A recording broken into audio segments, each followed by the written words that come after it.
Hi, welcome back. In this video, we are going to explore how to define a colour palette. This lesson is part of the Momentum Academy Bubble Bootcamp, where we teach how to design and build professional apps without code. You can find the complete course linked in the description below. Make sure to check out the playlist for more videos in this module and from our course. In this lesson, we are going to explore how to choose colours for your app and how to build a palette that feels intentional, accessible and consistent across your whole design.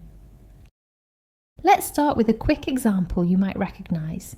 Here is an old colour palette from around 30 years ago. It is an extreme colour scheme you might see on a hot dog stand. And I think you will agree that design has come a long way since then. When I looked back through the examples we gathered on Dribble, a bit of a theme started to appear around blues, purples and gradients. That inspired the direction for my own mood board, and I added these examples to guide the colour palette for our personal portfolio project.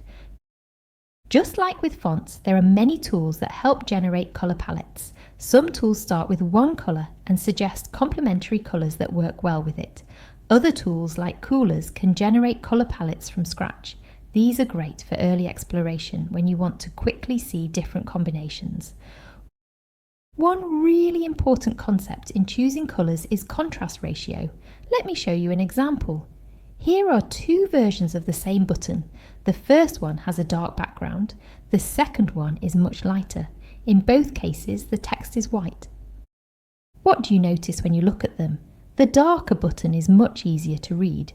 The lighter one requires more effort. This is because of their contrast ratios. A high contrast ratio increases accessibility.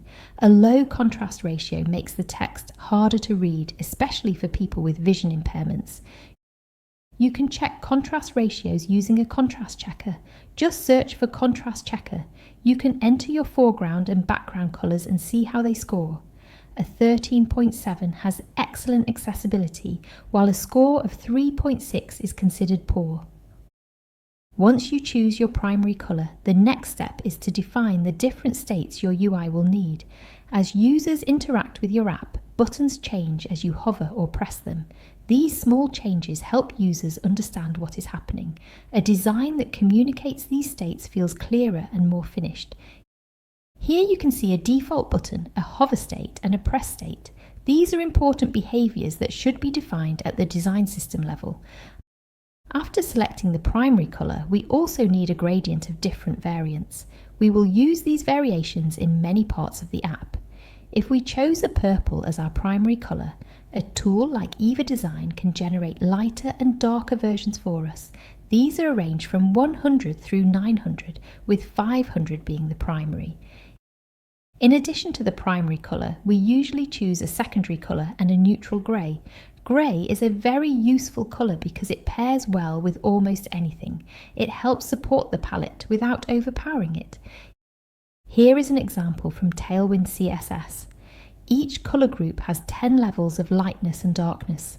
Slate, grey, zinc, neutral and stone all show this gradient clearly.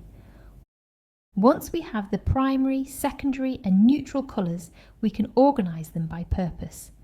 The lighter shades around 100 might be used for foreground text on very dark backgrounds. Shades around 300 might be used for borders or highlights. The 500 level is often your main brand colour. Shades around 700 or 900 can be used for active states and focus indicators. Each level has a role in your design system. You can add these variants to the colour styles in Bubble so that they are easy to implement into your app. Now let's talk about the 60-30-10 rule. This ratio helps you balance your colours visually. 60% of the interface uses your primary colour or neutrals, 30% uses the secondary colour, 10% uses accent colours. Here is an example of a hero image that follows this ratio. You might notice a slightly higher use of pinks, but the overall structure still follows the principle. You can also see this ratio in our high-fidelity Figma screens. When we open the homepage Hero section, you will see how these colours work together in practice. Another concept to understand is semantic colours. Eva Design can generate these too. Semantic colours have meaning. Green represents success, blue or teal represents information, orange represents warning, red represents danger or error. These colours match the expectations most users already have from years of seeing them in interfaces and traffic signals. If we ignored these conventions and used grayscale for everything, users would lose important cues. Here is our colour palette for the high fidelity design. You can see the greys, the primary colours, the accent colours, and the success, warning and error states. We have also included examples of shading, transparency and gradients. Everything is documented in the Colours tab of the Figma file. We have also included some notes and internal documentation to help you understand how to work with these colours and how to apply them consistently. This is part of our design system at Momentum, and it is the same approach we use in our client projects. Before we finish, let me mention colour theory briefly.